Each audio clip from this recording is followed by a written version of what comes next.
before we go into the experience topics, tell us a little bit more about yourself. Like, who are you and how did you get to who you are today and where you are today?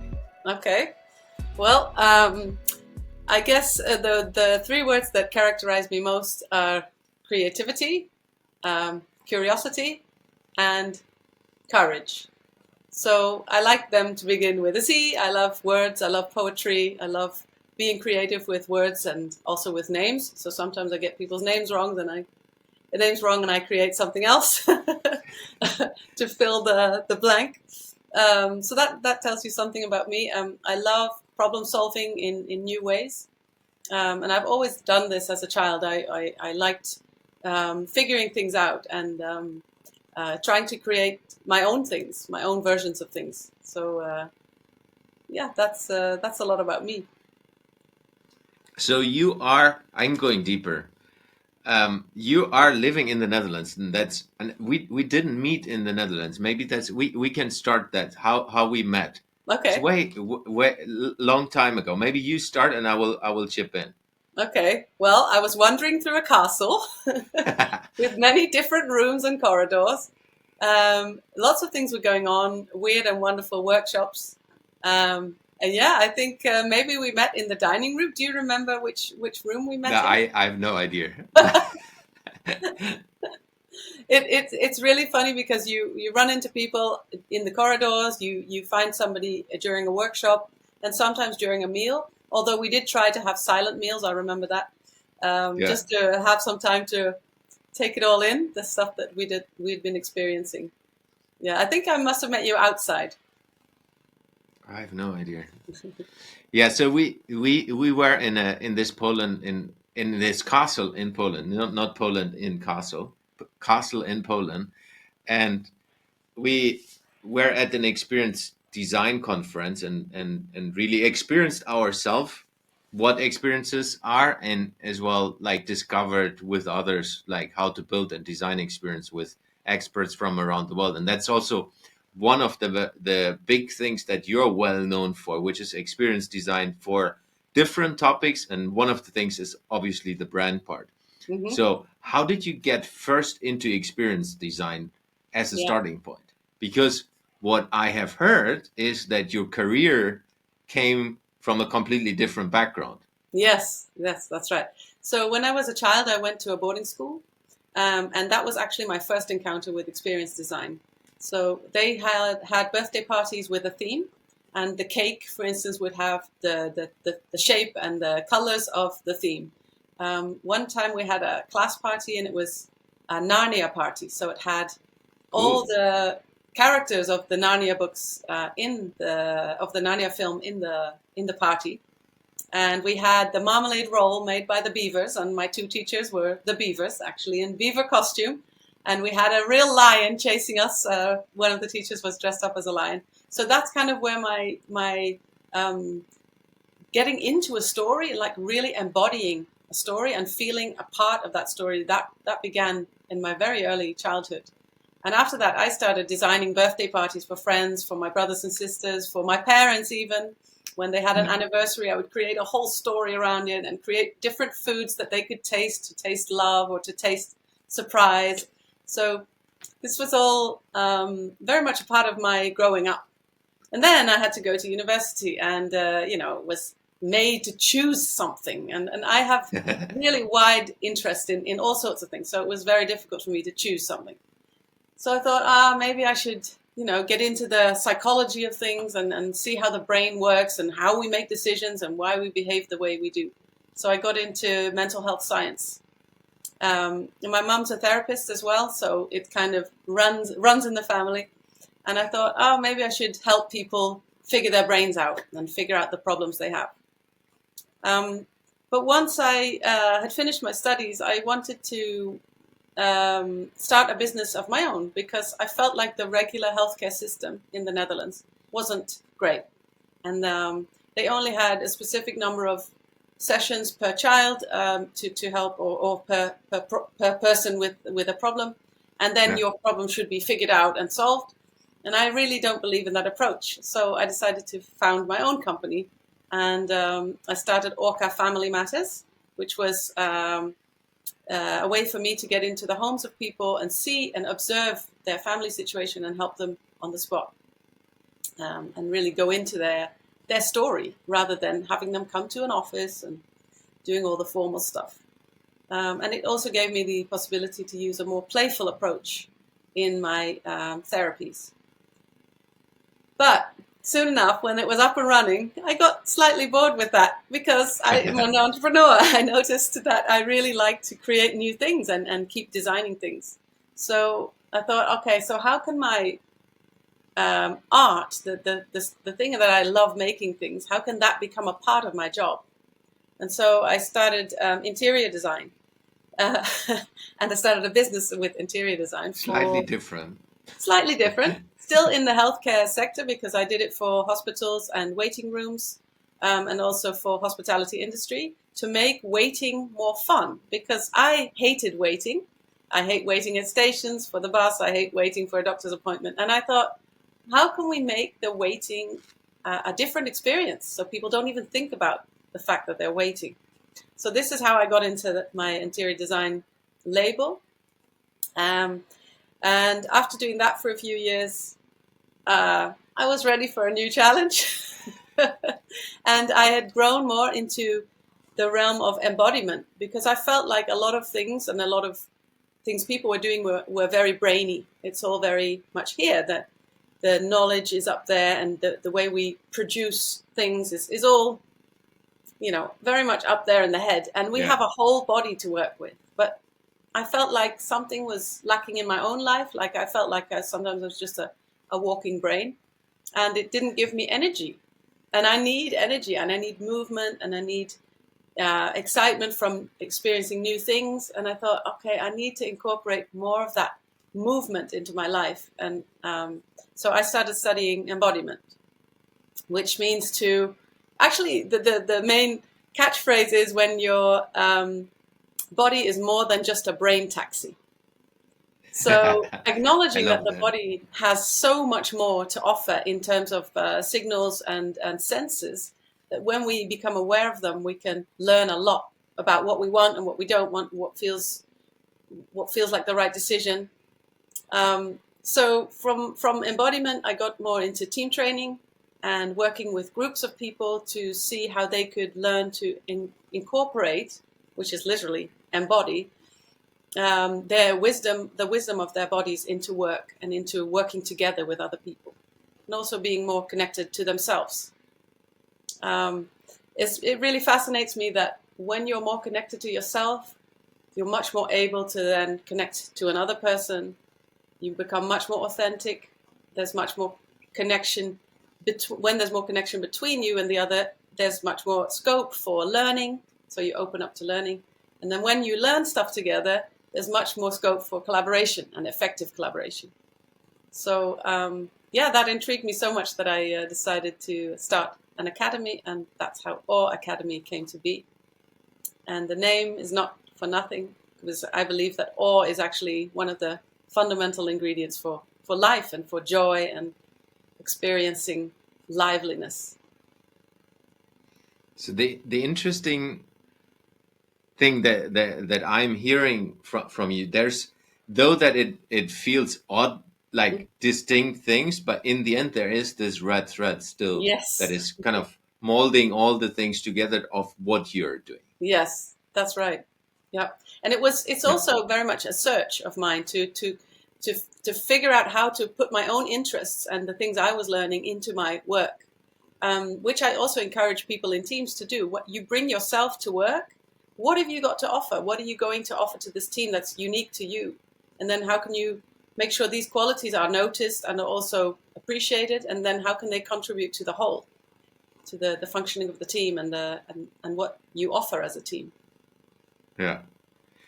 Okay, so I have been working quite a bit in very large corporate, and this feels like it's not happening. Mm-hmm. Well, you just said it's like the embodiment and bring your whole being to work. Like I have experienced it with some companies, but at least my personal experience is not there yet. What would you answer to that one? Well, I very much agree. because I think a lot of it is still about production. We are trained in Yeah. school for production. We need to have results. We need to hit the deadline. We need to, that there's so much pressure on people, and there's very little attention for the human beings that are in the organization. We call them human resource. But I think it's not the right word. We should think about human beings. How can we be as humans, and how can we use our humanity to make an organization thrive? I think it's absolutely possible if you invest in the people, and then the productivity or the results will follow from there. How would we go about that? So let's say if we take me as an example, I was manager in an international company and had like teams across the world. Mm-hmm. How would I, or how should I approach that from a let's say just basic perspective of what I can do, and then we go maybe later on how you do that and how you help companies as well. Yeah, so you were the leader of several teams internationally. Okay. Yeah. So with leadership, I really think that you set the example. You're the example for the team. So if you create space, be it online or offline, it's become a lot more easy to do things as a group online because of all of the technological developments. So I would say, as a leader, you need to make sure and facilitate that there is an hour a week or a fixed moment in maybe in the day, even to have a short check-in, a game, something to connect to each other and to start the day or to start the week in a positive way. And then from there, I would suggest you have team days in which people get together and actually figure things out together by playing, by inviting them into playfulness. And I prefer that to be outside of the office. So I usually take teams outdoors into nature. And that way there's also awe there. There's like, oh, wow, I haven't been here for a while. I hadn't noticed this. And it really opens up your awareness. So I would definitely say take people outside. I love that, because one of the things that I've experienced, it's quite a while back, where one of my managers took us into, was like a camp, Mm-hmm. and we were sleeping under the stars. There was like a roof, but it was like open still. And we spent like the whole weekend together, and we like you said, like we played games in the middle of the night. We had fires, like really go, and it's so different when you work in a large corporation, like I was at that time, to do things like this, because normally when you have meetings, you go in fancy hotels and like everyone has their own bathroom and here is like we slept on next to the fireplace, and it was so radically different. But what was interesting for me, just reflecting on that experience, that in the end, it like we bonded with each other in a completely different way than we would ever be able in like normal office or even hotel. Yes. It's radically different, and it was super bonding after just 2 days. Yeah, it is. It has an incredible impact on the way you connect to yourself and to people. Even discomfort from being in a different place and experiencing the weather, for instance. Sometimes it's really cold or sometimes it's rainy. And let's see how does the group respond? How does everybody deal with that? And how do you support each other in that? So one time I had a team and it was raining all day, and I kind of got fed up with it myself after a while under the umbrella, and we had about 20 umbrellas. So I said, let's take a break and go inside. And they said, no, we are still working on our quest. We need to be here. Oh, good. So it was really great because they kind of helped me to stick around and to still be there, even though it was a little bit uncomfortable. Yeah. I would love to go deeper into what you said, is like connect to yourself, because I think it's for me at least, coming from that world, is obvious that we should do this as a team and we should connect all with each other. But I think what I hear and what I observe right now with a lot of people in this world, maybe everyone is saying COVID was one of the things that's why things happen. I'm not sure about that. It's not my expertise, but it just feels like a lot of people have problem with that, connecting to your true self, and somehow struggle with that. Yeah. What do you Yeah, Sorry, sorry. ask your question. No, what do you observe, and did you see any shifts over the last years? If we just take the last 3 to 5 years. Yeah. So what I observe is that we get so busy with the responsibilities that we have. So it's all up here. Yeah, Um, it's planning mode, it's strategy, it's Excel sheets, it's documentation. It's very much the digital interface as well, which is also, it's very little body work, only with the tap of a finger, click of a mouse, and the rest of yeah, it is here, up here. So I've noticed there is a distancing from ourselves. Also, in the evening, we wind down by watching Netflix. Again, it's not being present. It's being a couch sloth. So yeah, it's good to rest. I really think that's good. And at the same time, is it aware? Is it active resting? I personally, I believe in active rest much more, by going for a walk outside, looking up, looking around you, seeing so much more of what nature does as a natural being. I think that, for me at least, that gives me a lot more peace and rest than just being on the couch watching Netflix. yeah, hundred So, percent. And I and I think think since it's even COVID, it proven. has changed a little bit, Yeah, because people have become more aware that they need to be outside. And also, I feel there's more awareness around mental health issues these days, which is a good thing. yeah, yeah. I think that's a critical part. It's more before. I think it was there as well, but nobody was reflecting on it, Yeah, and or was not openly talking about it because it was seen as, hey, you're a weak, or yeah, it's like it doesn't fit into society. But I think now it's more and more present that people have burnout, and burnout, the definition of burnout is more clear than before as well. yes, yeah. And I'm glad there's more. I think leaders are also learning to talk about this more, to really put open up the space for having a conversation, rather than saying, oh, we cannot bother so and so, they have a burnout, let's neglect them, but rather appreciating, we miss our team member, and let's send them a card, or let's. Yeah, So there's a more connected way of dealing with mental health issues. Yeah. yeah. One of the things I feel a lot of companies, including myself, struggle with is this back to the office theme, where Mm. we have learned during a certain time that like online meetings as are quite efficient if you have a global and international organization, and Yes. people that work concentrated will get more done. Hmm. And then what's happening in that I'm trying to build a little bit bridge towards experience design.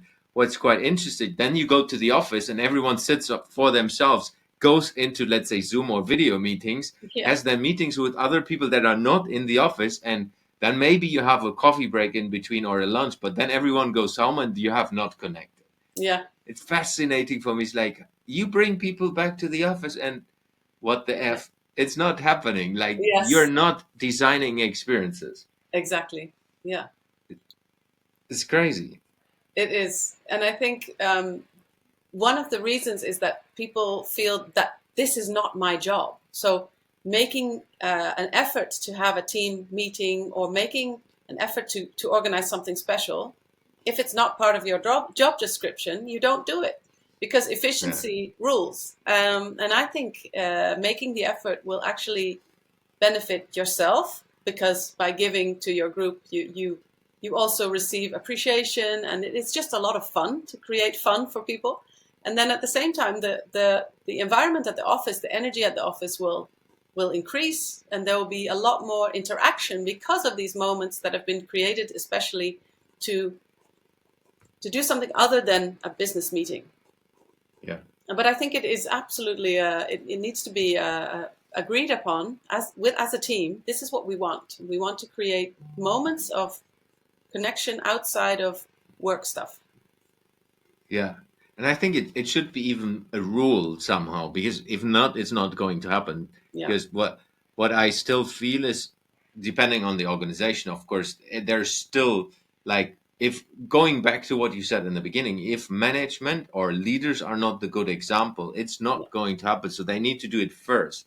Like exactly. they need to do fun stuff in the Yeah. office or in a physical space that engages other people in a completely different way. Because Yes. in the end, what I truly believe in is if you build the true connections between people and do that in a not only work, I mean, it's still work if you're interacting with people at work, Hmm. but more in a fun that creates energies that you normally don't have, and the efficiency goes up with that. Absolutely. Absolutely. And I'm pretty sure that's proven somewhere, but it's Yes. just that a lot of people don't see this as an effective way in Yeah. getting people like being more efficient. It's just Yeah. counterintuitive for a lot of people. Yeah. And sometimes I'll ask them why they do not have these moments with their team. And then they say, well, if I do that, if we engage in an hour of silliness or playfulness, our work is still there. It's still waiting for us. So then I have this conversation with them. All right, so how come this workload is so high? What's going on there? Why do you feel like you cannot even take even a 10-minute break as a team, or maybe an hour a week, because the work will pile up? I think this is also very much in the mind, that we Yeah, feel this pressure building up. And if there is constant pressure already, and it means that an hour of team building does not fit in, then I think there's something seriously wrong with the workload, which is a 100%. different conversation to have, but still a worthwhile one. Yeah, I agree, 100%. And what I have experienced, that's like that was 2015 or something.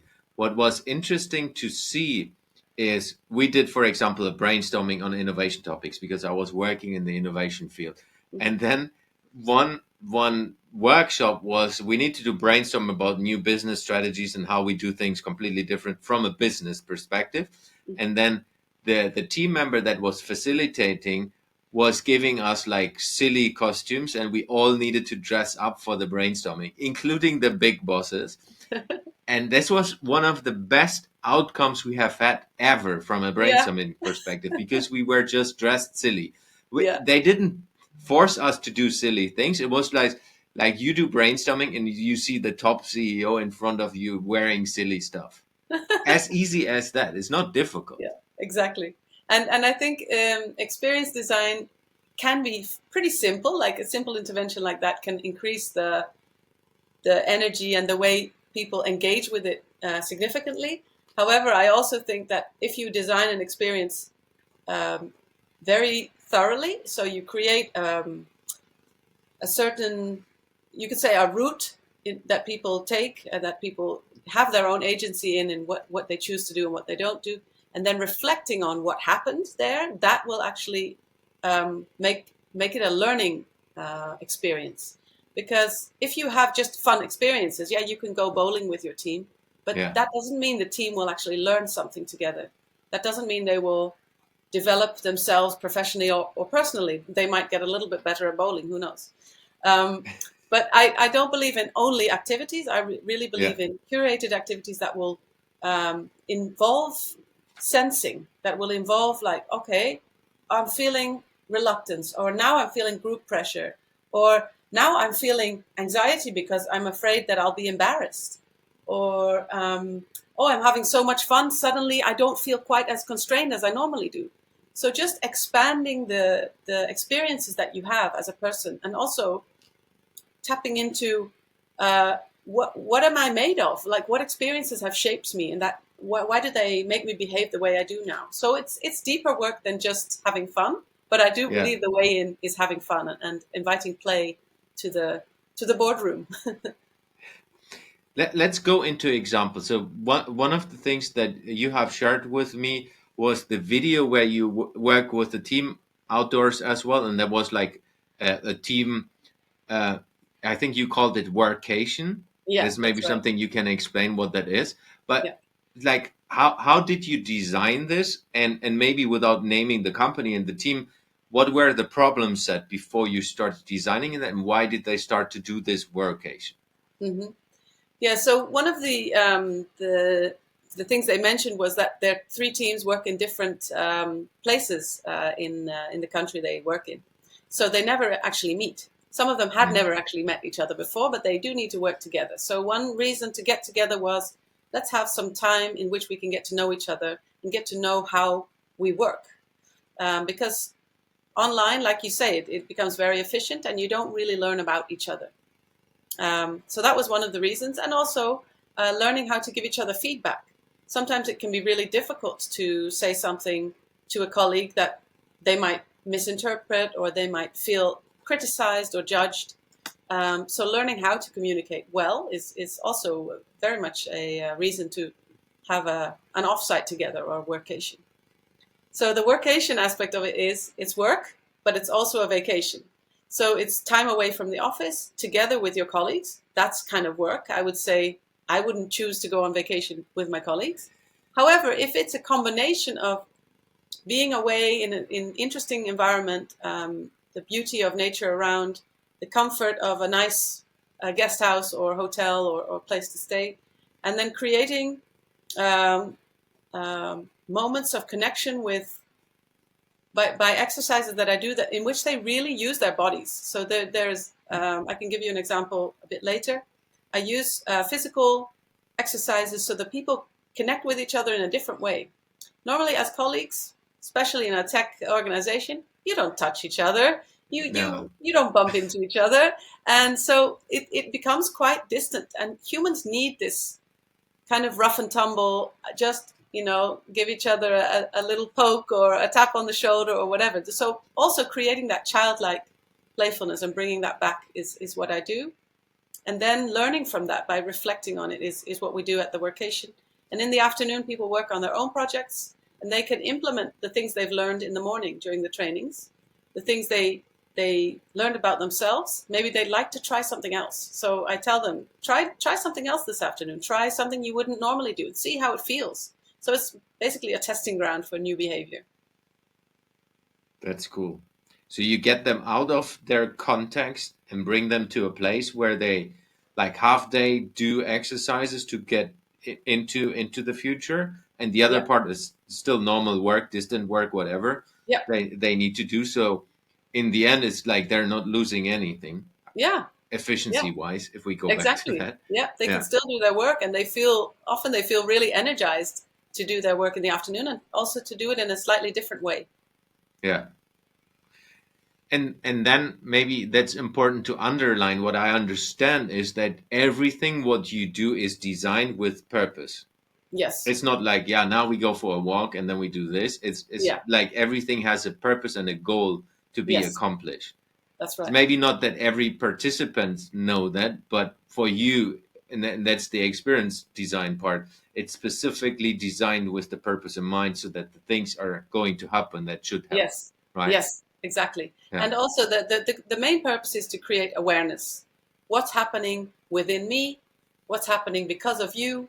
What's happening with that other person? So once I've observed what's happening with me, then I can also see and maybe see by the body language what the other person is experiencing. And then I can be curious, what's happening with you? Why is this scary to you? Why are you exhausted now? Why are you getting super competitive? So there's a lot of interesting observation to be done. And I like to teach people also how to observe each other more. Yeah. Can you tell stories of what happened with the team members or teams afterwards when they went through an exercise or like an experience like this? Yes. So at the start, it's always a little bit of reluctance. Do we want to do this? What are we going to get? And so there's a little bit of, apprehension.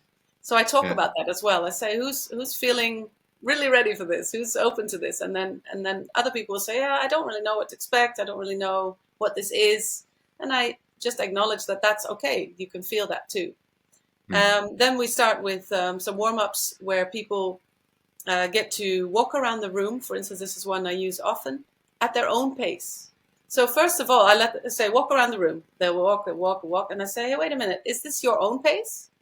And then people suddenly become aware, oh, wait, I'm adapting to the other's pace, or I'm running with the group, Or we're running in a Yeah. circle. It's very interesting. Some groups just immediately run in a circle. It's not what I asked, but they do it. So even noticing, what are we doing and how did we end up like this? So then I give them exercises to mix that up, to find their own pace, then to speed up and see how it feels, how their body feels, what their balance is like. So are they leaning forward or are they leaning backward? All of these things give so much insight into how you work, how you run, how you interact. And then by knowing that about yourself, it's so different to relate to another being because you have more understanding of how you work, how you do this. Yeah, that's cool. Let's go towards experience design for brands. So we have obviously now talked a lot about team dynamics and the ways how teams are interact and individuals as well. How Mm-hmm. does that work from a experience design when it comes to brands? Yeah, Because that's then more, let's say, a corporation, a product, something yeah, like that. that's right. So what I notice with brands that I work for is that they need something else. So it can't just be a flashy sales message or a very slick video. It needs to be something else. So there's a need for a different way to bring your product to the people.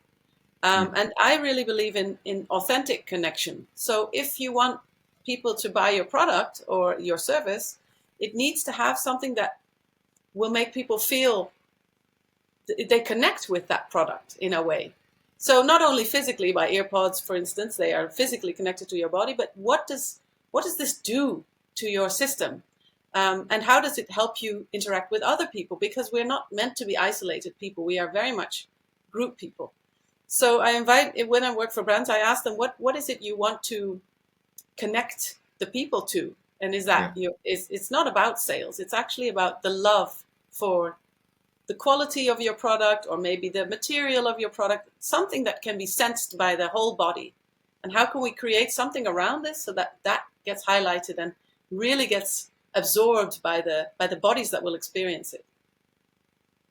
And I also believe in smaller group things, so not huge events with hundreds of people. I believe in the smaller Yeah. and more intimate moments, so that it can get more personal and it feels more safe as well. People get overwhelmed quite easily, and when there's smaller groups, there's more time to integrate and to just be with it. Yeah. I already see some of my friends who are CFOs. It's like, yeah, that's not going to happen. That's not leading to sales. Let's double click on that a little bit. What Okay. what what what would you answer to a CFO that's like, yeah, but that's not driving sales? Okay. So I would say what is more important to you? Is it that you drive sales, that you maximize your sales, or is it that people are loyal customers or are in love with your product?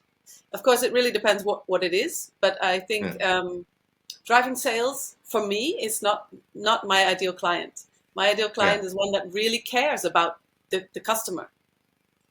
In the end, this is what it's about. It's about people using your product. And if I'm excited about the product, I will tell somebody else, and they will tell somebody else, and so it's a multiplication for free if you do it well. If you invite people to engage with whatever it is you're trying to bring to the world, and they feel a true connection, I think that lands much deeper than just driving sales.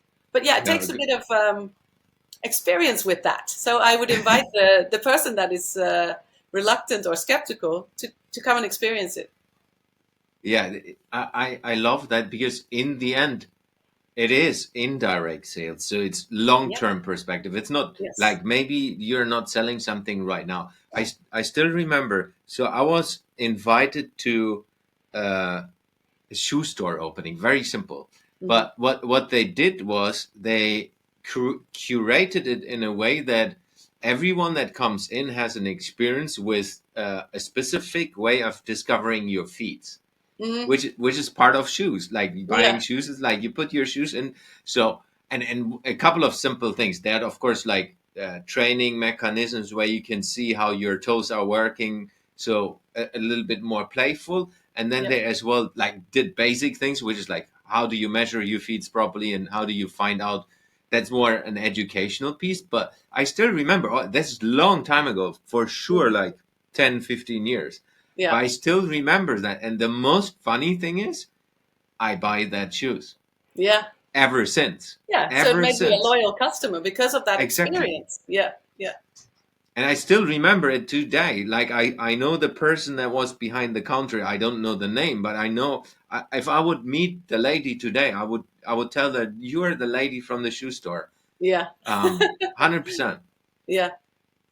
So there is definitely something. That's maybe what we need to explain to the CFOs. And CFO is just one of the examples because one of my best friends is a CFO, and he Hmm. will say that straight away. I think there is a possibility if we more go to the experiential side, and maybe they need to find out how to measure that properly long term. That's maybe a Yeah. thing what a CEO can go deeper into, or not just the CEO, but more driving it.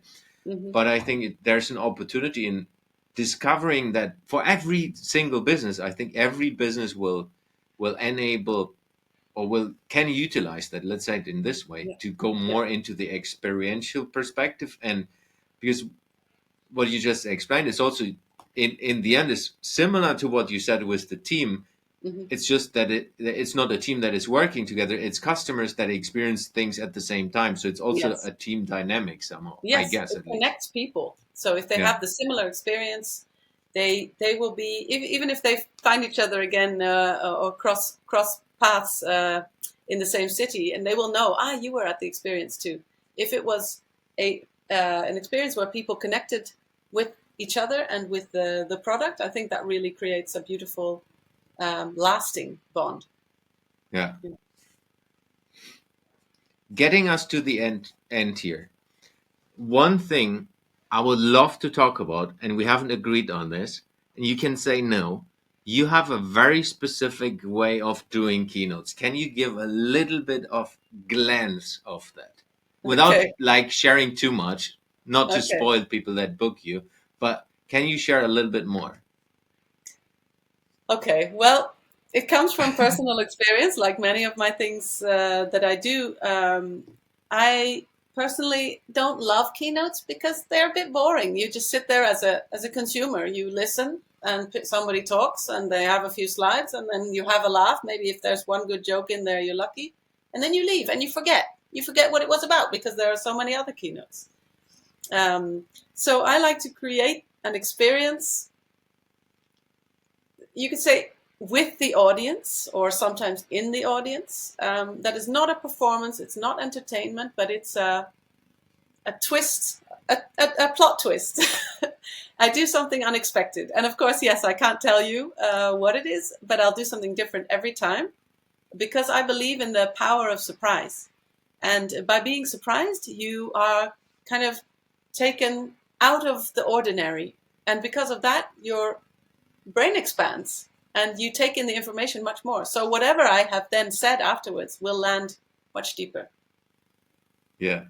So everyone who is interested in experiencing that, you need to book Dorchess for a keynote. That's the only way how you find it out. Or you're the lucky one that sits in the audience and sees it live. Yeah. I was interviewed recently by somebody and she said, she was in Canada, she said, if I ever have the chance, I want to be in one of your, in one of your presentations. I said, well, I hope you will. Because she was really just so curious, which I loved. It sparks curiosity. And that's what also I love to do. So we need to turn the business model around. It's like the people that want to experience this need to convince the organizations that book you for or the events that book you for keynotes. That's Yes, maybe an exactly. interesting way in exploring that. So call to action, everyone who is listening to this later or being here live, you're welcome to pitch Dorchess, and Yes. then you get for sure a place in the audience. Yeah. And smiles are free. So here you go. Exactly. Anything that we forgot before we close Mm, that we should talk well, about? one important thing is what I live for is awe. So finding opportunities to experience awe. So we often get into the rut of things. Life just goes on and on. But I personally, I try to find something new to do very frequently.